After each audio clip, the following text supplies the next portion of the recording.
ಶ್ರೀ ಸದ್ಗುರು ಸಾಯಿನಾಥಾಯ ನಮಃ. ಶ್ರೀ ಸಾಯಿ ಸಚ್ಚರಿತ 1ನೆಯ ಅಧ್ಯಾಯ. ಪೂರ್ವ ಸಾಂಪ್ರದಾಯಿಕವನ್ನು ಅನುಸಾರವಾಗಿ ಶ್ರೀ ಹೇಮಾಡ ಪಂತರು ಶ್ರೀ ಸಾಯಿ ಸಚ್ಚರಿತೆಯನ್ನು ಅನೇಕ ವಿಧವಾದ ವಂದನೆಗಳಿಂದ ಆರಂಭಿಸಿದ್ದಾರೆ. 1. ಮೊದಲನೆಯದಾಗಿ ಶ್ರೀ ವಿನಾಯಕನಿಗೆ ವಂದನೆಗಳನ್ನು ಅರ್ಪಿಸುತ್ತಾ ಶ್ರೀ ಸಾಯಿ ಸಚ್ಚರಿತೆಯನ್ನು ಬರೆಯಲು ತೊಡಗಿರುವ ಈ ಕಾರ್ಯಕ್ಕೆ ಯಾವುದೇ ವಿಘ್ನ ಬಾರದಿರಲೆಂದು ಪ್ರಾರ್ಥಿಸಿ ಶ್ರೀ ಸಾಯಿಬಾಬಾ ಅವರೇ ಗಣಪತಿ ಎಂದು ಹೇಳುತ್ತಾರೆ. ನಂತರ ಈ ಕೃತಿಯನ್ನು ರಚಿಸಲು ಸಾಕಷ್ಟು ಹುಮ್ಮಸ್ಸನ್ನು ನೀಡುವಂತೆ ಶ್ರೀ ಸರಸ್ವತಿ ಮಾತೆಯನ್ನು ಪ್ರಾರ್ಥಿಸಿ ಶ್ರೀ ಸಾಯಿಬಾಬಾ ಅವರು ಶ್ರೀ ಸರಸ್ವತಿಯನ್ನು ಐಕ್ಯರಾಗಿ ತಾವೇ ಸ್ವತಃ ತಮ್ಮ ಜೀವನದ ಚರಿತ್ರೆಯನ್ನು ಆಡುತ್ತಿದ್ದಾರೆ ಎಂದು ಹೇಳುತ್ತಾರೆ. ಅನಂತರ ಸೃಷ್ಟಿ, ಸ್ಥಿತಿ ಮತ್ತು ಲಯಗಳಿಗೆ ಕಾರಣರಾಗಿರುವ ತ್ರಿಮೂರ್ತಿಗಳಿಗೆ ವಂದನೆಗಳನ್ನು ಅರ್ಪಿಸಿ ಶ್ರೀ ಸಾಯಿಬಾಬಾ ಅವರ ಐಕ್ಯರಾದ ಮತ್ತು ಸದ್ಗುರುವಾಗಿ ಸಂಸಾರ ಸಾಗರವನ್ನು ಸುಗಮವಾಗಿ ದಾಟಿಸುತ್ತಾರೆ ಎಂದು ಹೇಳುತ್ತಾರೆ. ಅನಂತರ ಅವರ ಕುಲದೇವರಾದ ನಾರಾಯಣ ಆದಿನಾಥರಿಗೆ ವಂದನೆಗಳನ್ನು ಅರ್ಪಿಸುತ್ತಾರೆ.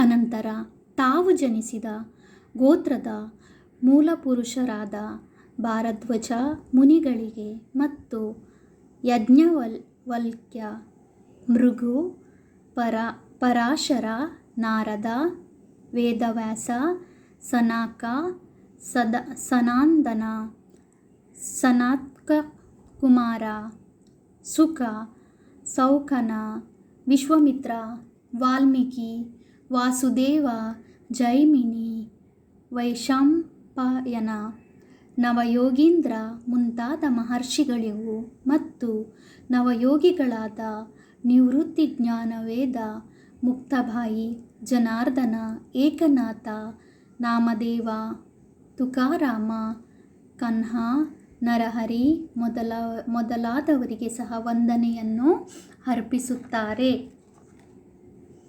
ಅನಂತರ ತಮ್ಮ ಅಜ್ಜ ಸದಾಶಿವರಾವ, ಪಿತಾಮಹ ರಘುನಾಥರಾವ, ತಮ್ಮನ್ನು ಬಾಲ್ಯದಲ್ಲಿಯೇ ಬಿಟ್ಟು ಅಗಲಿದ ಮಾತಾರತ್ನ, ತಮ್ಮನ್ನು ಸಾಕಿ ಸಲುಹಿದ ಅತ್ತೆ ಮತ್ತು ಪ್ರೀತಿಯ ಅಗ್ರಜರಿಗೆ ವಂದನೆ ಅರ್ಪಿಸುತ್ತಾರೆ.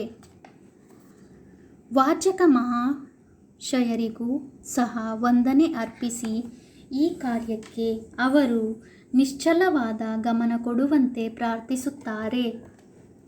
ಕೊನೆಯದಾಗಿ ತಮ್ಮ ಏಕಮಾತ್ರ ರಕ್ಷಕರಾದ ಜಗವೆಂಬ ಮಾಯೆಯಿಂದ ವಿಮೋಚನೆ ಹೊಂದಿ ಬ್ರಹ್ಮಜ್ಞಾನವನ್ನು ಪಡೆಯಲು ಸಹಾಯಕರಾದ ಶ್ರೀ ದತ್ತಾತ್ರೇಯರ ಅವತಾರ ರೂಪಿಯಾದ ಶ್ರೀ ಸಾಯಿನಾಥರಿಗೆ ವಂದನೆ ಅರ್ಪಿಸುತ್ತಾರೆ. ಹಾಗೆಯೇ ಪರಮಾತ್ಮನು ವಾಸವಾಗಿರುವ ಸಕಲ ಜೀವರಾಶಿಗಳಿಗೂ ಸಹ ವಂದಿಸಿದ್ದಾರೆ. ಅನಂತರ ಪರಾಶರ, ವ್ಯಾಸ, ಶಾಂಡಿಲ್ಯ ಮೊದಲಾದವರು ಹೇಳಿದ ಭಕ್ತಿಯ ವಿವಿಧ ರೀತಿಗಳನ್ನು ಸಂಕ್ಷಿಪ್ತವಾಗಿ ವರ್ಣಿಸಿ ಲೇಖಕರು ಈ ಮುಂದಿನ ಕಥೆಯನ್ನು ಹೇಳಿದ್ದಾರೆ.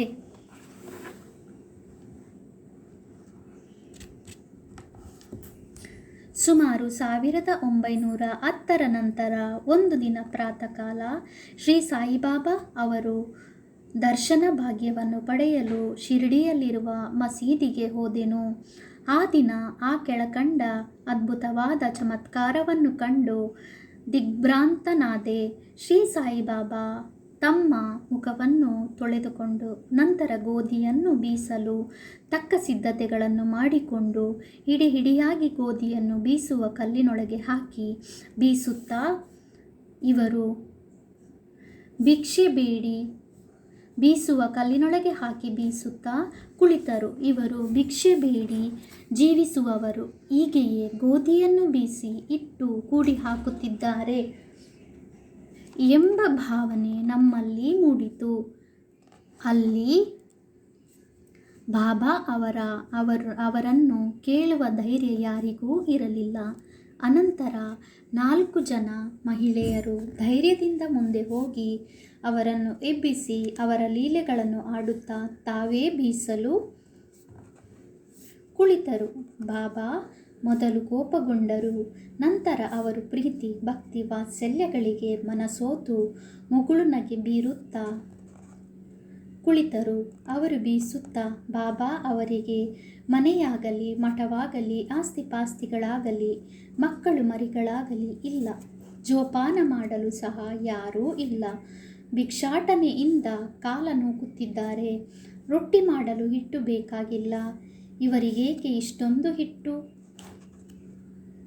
ಬಹುಶಃ ದಯಾಳುವಾದ ಇವರು ನಮಗೆ ಈ ಹಿಟ್ಟನ್ನು ಹಂಚಬಹುದು ಎಂದು ನಾನಾ ವಿಧವಾಗಿ ಯೋಚಿಸುತ್ತಾ ಎಲ್ಲವನ್ನೂ ಬೀಸಿ ಮುಗಿಸಿ ಹಿಟ್ಟನ್ನು 4 ಭಾಗ ಮಾಡಿ ಹಂಚಿಕೊಂಡು ತೆಗೆದುಕೊಂಡು ಹೋಗಲು ಸಿದ್ಧರಾದರು. ಇದನ್ನು ನೋಡಿ ಅಲ್ಲಿಯವರೆಗೂ ತಾಳ್ಮೆಯಿಂದ ಇದ್ದ ಬಾಬಾ ಒಮ್ಮೆಲೆ ಕೋಪಗೊಂಡು, ಮಹಿಳೆಯರೇ, ನಿಮಗೇನು ಹುಚ್ಚು ಹಿಡಿಯಿತೆ? ಯಾರ ಅಪ್ಪನ ಆಸ್ತಿ ಎಂದು ಹಿಟ್ಟು ದೋಚಿಕೊಂಡು ಹೋಗುತ್ತಿದ್ದೀರಿ?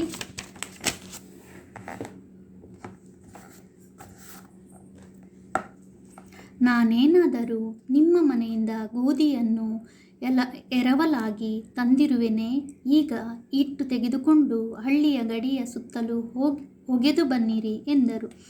ಈ ಮಾತನ್ನು ಕೇಳಿ ಅವರು ಗಾಬರಿಗೊಂಡು ತಮ್ಮಲ್ಲಿಯೇ ಪಿಸುಗುಟ್ಟುತ್ತಾ ಬಾಬಾ ಅವರ ಆಜ್ಞಾನುಸಾರವಾಗಿ ಹಿಟ್ಟನ್ನು ಹಳ್ಳಿಯ ಸುತ್ತಲೂ ಚೆಲ್ಲಿ ಬಂದರು. ಆಗ ನಾನು ಬಾಬಾ ಹೀಗೇಕೆ ಮಾಡಿದರು ಎಂದು ಶಿರಡಿವಾಸಿಗಳಲ್ಲಿ ಪ್ರಶ್ನಿಸಿದೆ. ಅವರು, ಕಾಲರಾ ಅಂಟು ಜಾಡ್ಯವು ಹಳ್ಳಿಯಲ್ಲಿ ಹರಡಿದೆ. ಅದಕ್ಕೆ ಇದು ಬಾಬಾ ಅವರ ಚಿಕಿತ್ಸೆ.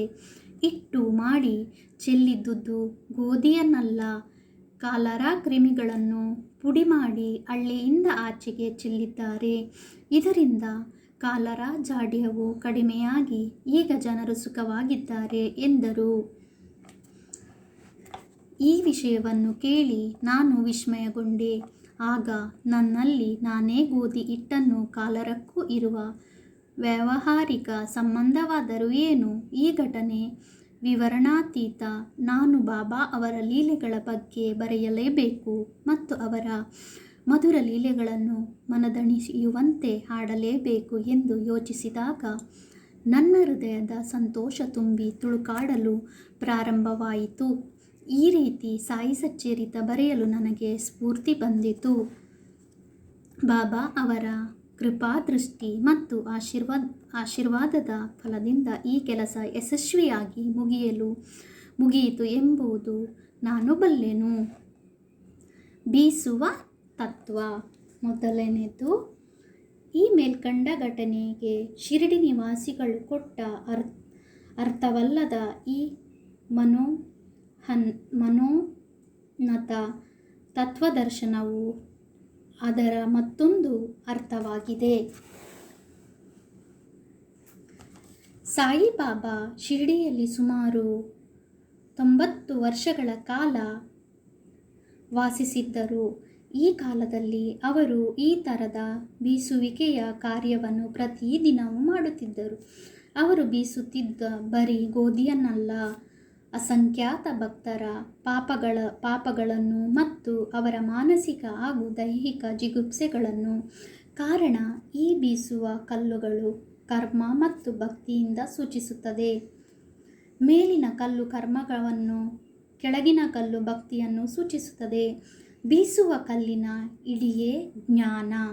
ನಮ್ಮನ್ನು ನಾವು ಸಂಪೂರ್ಣವಾಗಿ ಅರಿತುಕೊಳ್ಳಬೇಕಾದರೆ ನಮ್ಮಲ್ಲಿರುವ ಪಾಪ, ಅಸೂಯೆ, ಆಸೆ ಮತ್ತು ಸತ್ವ, ರಜಸ್ಸು, ತಮೋಗುಣಗಳನ್ನು, ಅಹಂಕಾರವನ್ನು ಬೀಸುವುದರಿಂದ ಹೊರದೂಡಬೇಕು. ಆಗ ನಮಗೆ ಅರಿವು ಉಂಟಾಗುವುದು ಎಂಬುದೇ ಬಾಬಾ ಅವರ ಸ್ಪಷ್ಟವಾದ ಸಂದೇಶ. ಬೀಸುವ ಕಲ್ಲಿನಲ್ಲಿ ಸಿಕ್ಕಿ ಕಾಳುಗಳಂತೆ ಈ ಭವನ ಚಕ್ರದಲ್ಲಿ ಸಿಕ್ಕು ನಾನು ವೇದನೆಯನ್ನು ಅನುಭವಿಸಬೇಕಾಗಿರುವುದರಿಂದ ನಾನು ಅಳತೊಡಗಿದ್ದೇನೆ ಎಂದು ಒಮ್ಮೆ ಕಬೀರರು ಕಾಳು ಬೀಸುತ್ತಿದ್ದ ಒಬ್ಬ ಮಹಿಳೆಯನ್ನು ನೋಡಿ ತಮ್ಮ ಗುರುಗಳಾದ ನಿಪಾತಿ ರಂಜನಿಗೆ ಹೇಳಿದರು. ಆಗ ನಿಪಾತಿ ರಂಜರು, ಅಂಜಬೇಡ, ನಾನು ಹಿಡಿದಂತೆ ನೀನು ಸಹ ಈ ಚಕ್ರಕ್ಕೆ ಇರುವ ಜ್ಞಾನವೆಂಬ ಮೇಟಿಯನ್ನು ಭದ್ರವಾಗಿ ಹಿಡಿದುಕೋ. ಅದರಿಂದ ಅತ್ತಿತ್ತ ದೂರ ಹೋಗಬೇಡ, ಅಂತರ್ಮುಖಿಯಾಗು, ಅಂದರೆ ನಿನಗೆ ಖಚಿತವಾಗಿ ಕಲ್ಯಾಣವಾಗುತ್ತದೆ ಎಂದು ಕಬೀರರಿಗೆ ಉಪದೇಶಿಸಿದ ಕಥೆಯು ಈ ಮೇಲಿನ ಘಟನೆಯಿಂದ ನಮ್ಮ ಜ್ಞಾನಕ್ಕೆ ಬರುತ್ತದೆ. ಶ್ರೀ ಸಾಯಿ ಪ್ರಣಾಮ.